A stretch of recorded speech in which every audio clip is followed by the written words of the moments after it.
things, right? Just like a couple ingredients, let the food speak for itself, good ingredients. And I think that's what kind of like this food truck, street food scene kind of is, right? I mean, I don't think there is a lot of, you can't really do a lot of bells and whistles, right? Because you don't have the tablecloth, you don't have the fancy plate, nothing like that, right? You got like this ugly compostable box, right? And it's like a jewelry box, right? I mean, you open that up and you get that and one bite. That's what you get to get a customer to come back, right? We live in this beautiful country of Canada, and specifically in British Columbia, and we want to showcase what this province specifically has to offer.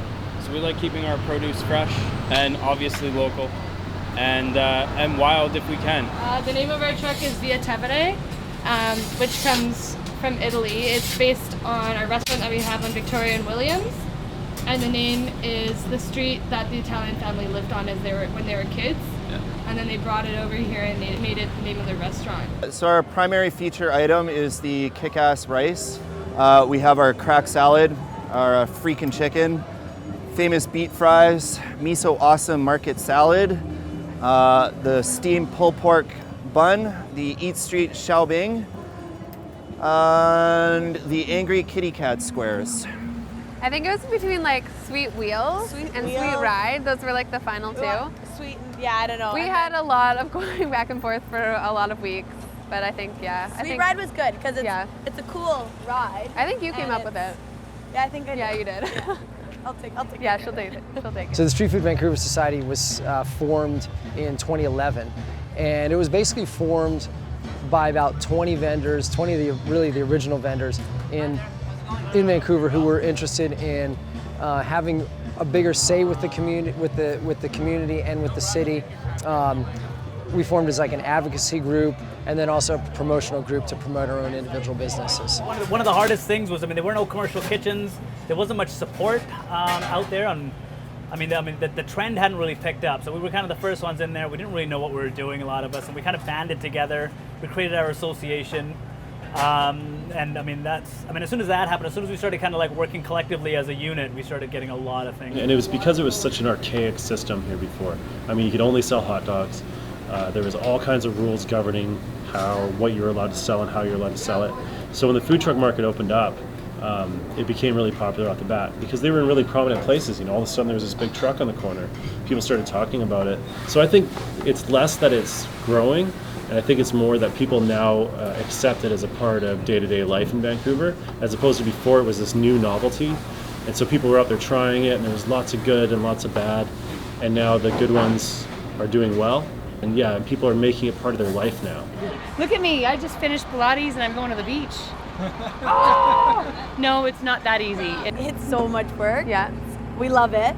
We wouldn't trade it in for anything, but it is way more work than I think people think. Yeah. People are like, oh, food truck's so easy. You don't have to pay lease. You don't have to rent a spot. Yeah. But there is quite a few costs with it, and it's like manual labor. It's like, I am physically exhausted at the end of the day. Yeah, and not only are you serving food, but you also have to think about like prep and clean up, which we didn't really think about that much when we first started. But I think if you enjoy doing it, then it's worth it.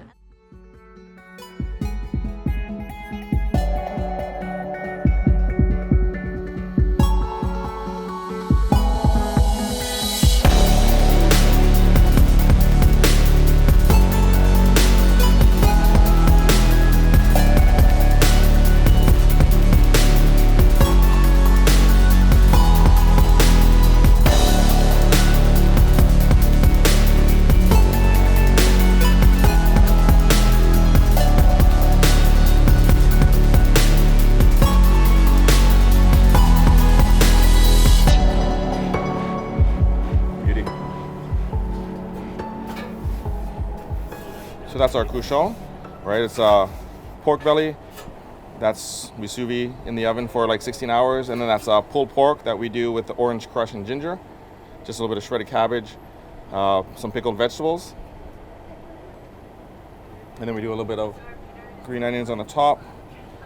And that's the couchon, the pig. And my most important for me is offer the quality of the food I have and keep it the same way, be consistent on what I offer. not try this or try that. Just be consistent, because then people knows what they want to have with when they come to me. The city requires you to have a business plan, and that's not how I'm wired, really. I just kind of jump in with 2 feet and the net appears usually. But it was good for me because it required me to really think about what I was doing, what I was getting into. And right now it's really hard to get a permit because it's so saturated and they don't want to oversaturate the streets.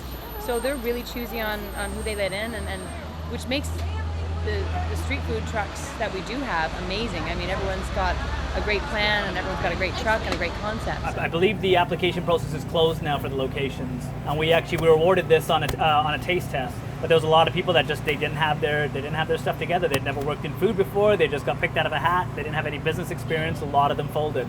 It's through the city government. So it's a lottery system. At least it was. So they give you a choice of a whole bunch of spots. You choose 3, and then if your name gets drawn out of that spot, that's your location out of those 3. So it may not be your number 1, but it's definitely your top 3.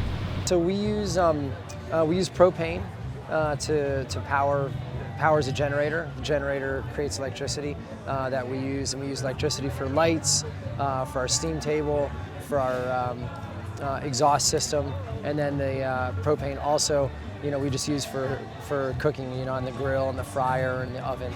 Well, I've tried to go as green as possible. I have solar panels.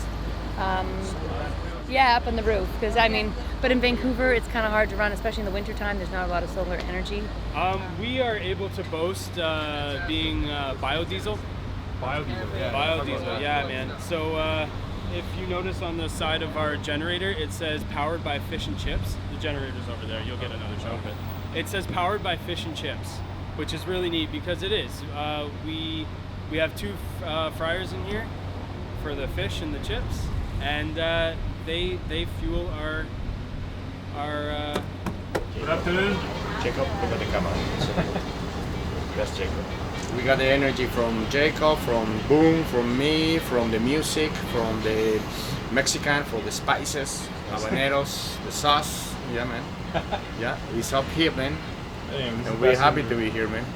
And that's really, a big part of food trucks is personality too. And you'll see it. Most of the food trucks, the ones that have survived, everyone in there is really nice. They go to Mom's Grilled Cheese one day.